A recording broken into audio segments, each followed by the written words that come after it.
Let's get ready to rumble!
This is the launch of Apollo 11, July 16, 1969. It's camera E8, which shows the base of the Saturn V vehicle. It's done on 16mm film at 500 frames per second.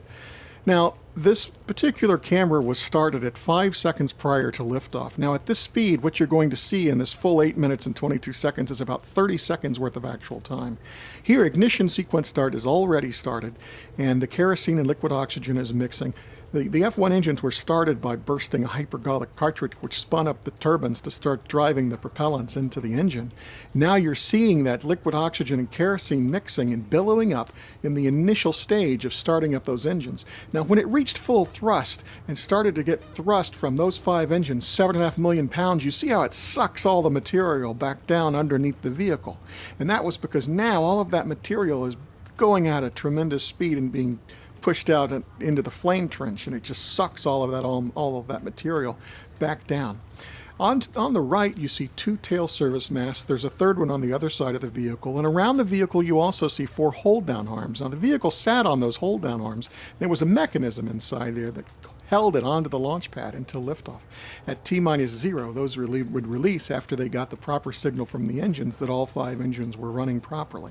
It would release, and as soon as it released, those tail service arms would move, and all the mechanisms would go up into a hood underneath those hoods so that they would be protected from the exhaust of the engines. You see ice coming down now off the vehicle. You know that the space shuttle is real concerned about debris coming off the external tank, which is insulated. And the reason for that is the thermal protection system on the space shuttle, which sits on the side, is very delicate and can't be hit by that much. But the Saturn V had no such problem.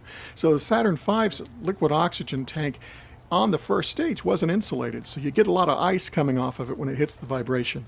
Now you see liftoff has happened. The tail service masts are pulling back up into the hoods.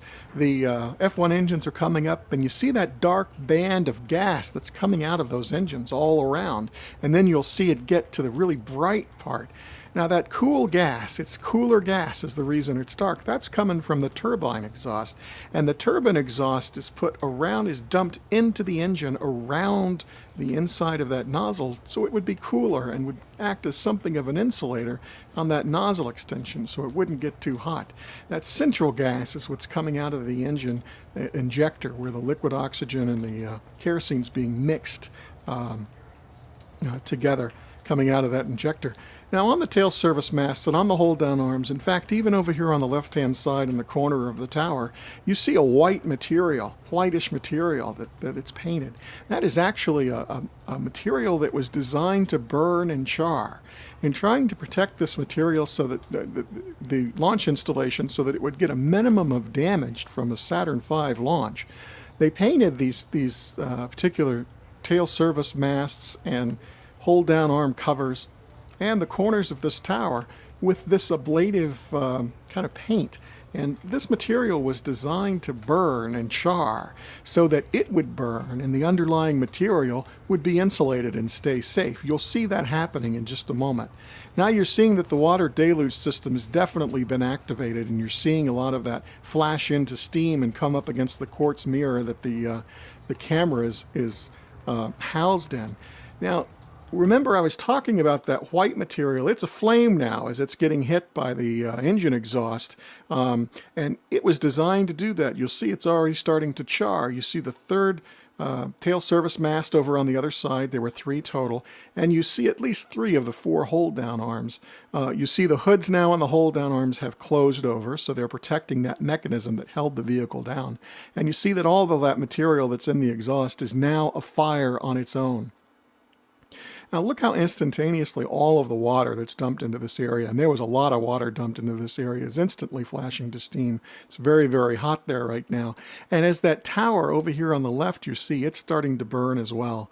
So you're starting to get enormous heat coming off of it. In fact, there are some cameras where you'll get a view of these launches, and the grass around the pad, typically you would have a number of grass fires right around the pad because the heat would move all the way off of the pad to a high enough degree to light a good deal of the grass around the launch pad. There are usually several grass fires that you see after on some of these cameras.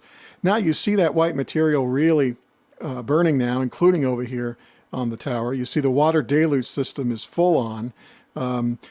At this point, the vehicle would have cleared the tower, but the exhaust from those 5 F1 engines was long enough to still being impinging on the launch pad, even at this point. All of the white area you see, which is aflame, is that char material. There's an enormous amount of water being poured down into the flame trench and down through the hole, as well as you see some nozzles here on the base of the mobile launcher that are dumping water right onto the mobile launcher. And at this point, there's also water coming from above in order to shield that tower. So there's an awful lot of water coming down onto the pad now. Now you'll start to see a lot of this water and debris, as the vehicle has moved away, start to swirl around, some of it getting on the quartz window of the camera. You're seeing the burning of the insulation material start to to go away. And you're also seeing a good deal of the steam coming off that's not being blown away the way it was by the exhaust. And you're getting a better idea of just how much water is being dumped onto this. And still, it's so hot that it's flashing a good bit of it into steam. Now, pretty much all of the char is done. There's no longer impingement going on from the vehicle. The vehicle has moved up away from the tower and has started its trajectory out over the ocean. You still see a good bit of debris occurring. Now this launch happened at 9:32 in the morning, so it's really pretty bright here, but the camera exposure was set so as to be able to see as much detail as it could while the engines were being started and moving up. So it starts to get a little bit darker after the engines are out. And you're starting to see a lot more of the water coming down on top of the window in the housing. So this was the launch of Apollo 11, the first manned lunar landing from the corner of the tower on the mobile launch platform.